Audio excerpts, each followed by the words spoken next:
Hello all, welcome to sunshine stories. Good morning everyone. ఈరోజు మనం tasty and సింపుల్గా చట్నీ ఎలా ప్రిపేర్ చేసుకోవాలో చూసేద్దాం. ముందుగా తయారీకి కావాల్సిన పదార్థాలు: పల్లీలు, టమోటా, ఆనియన్స్, పచ్చిమిర్చి. నేను ఇవి ఆల్రెడీ కట్ చేసి పెట్టుకున్నాను. ఇలా నీట్గా వాష్ చేసుకొని ముందే పీసెస్గా కట్ చేసుకొని పెట్టుకోవాలి. స్టవ్ మీద కడాయి పెట్టేసి మనం తీసుకున్న ఇందులో వేసేసుకోవాలి. పల్లీని మీడియం ఫ్లేమ్లో పెట్టుకొని బాగా ఫ్రై చేసుకోవాలి. మనం ఎప్పుడైనా పల్లీలను వేయించేటప్పుడు మనము ఫ్లేమ్ అనేది మీడియంలోనే ఉంచుకోవాలండి. హై ఫ్లేమ్లో పెట్టేస్తే ఈ పల్లీలు అనేవి పైన మాడిపోతాయి, కానీ లోపల పల్లీలు అనేవి బాగా ఉడకవు. సో మీడియం ఫ్లేమ్లోనే ఎప్పుడైనా ఫ్రై చేసుకోవడానికి ట్రై చేయండి.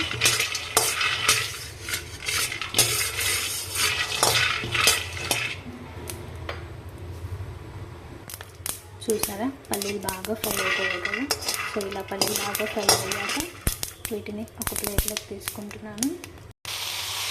తర్వాత సేమ్ కడాయిలోకి పచ్చిమిర్చి,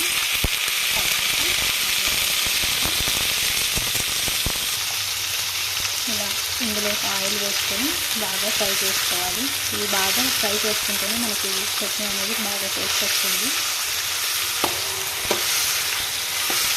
సో కూడా సేమ్ మీడియం ఫ్లేమ్లో పెట్టేసి బాగా ఫ్రై చేసుకోవాలి.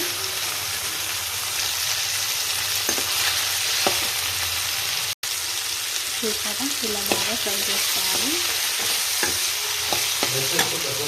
చూసారా, ఈ టమాటాలన్నీ బాగా ఫ్రై అయిపోయాయి. నేను ఇవి చల్లారనిచ్చాక మిక్సీకి వేసుకుందాం. ఈలోగా ఒక బౌల్లో చింతపండుని వాటర్లో వేసుకొని నానబెట్టుకుందాం.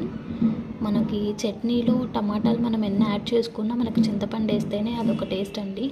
సో చింతపండు నేను యాడ్ చేయడానికి వాటర్లో ఇలా వేసి పెట్టేశాను బౌల్లో. ఇలా మిక్సీలోకి వేయించుకున్న పల్లీలు, టమోటా, ఆనియన్, పచ్చిమిర్చి అండ్ నానబెట్టుకున్న చింతపండు వాటర్ అండ్ సాల్ట్ ఇందులోకి యాడ్ చేసుకోవాలి. అన్నీ వేసేసుకొని ఫైన్ పేస్ట్గా గ్రైండ్ చేసుకోవాలి. టేస్టీ పల్లీల చట్నీ రెడీ అయిపోయిందండి. ఈ చట్నీని మనం దోశలోకి కానీ ఇడ్లీలోకి కానీ సర్వ్ చేసుకుంటే సూపర్గా ఉంటుంది.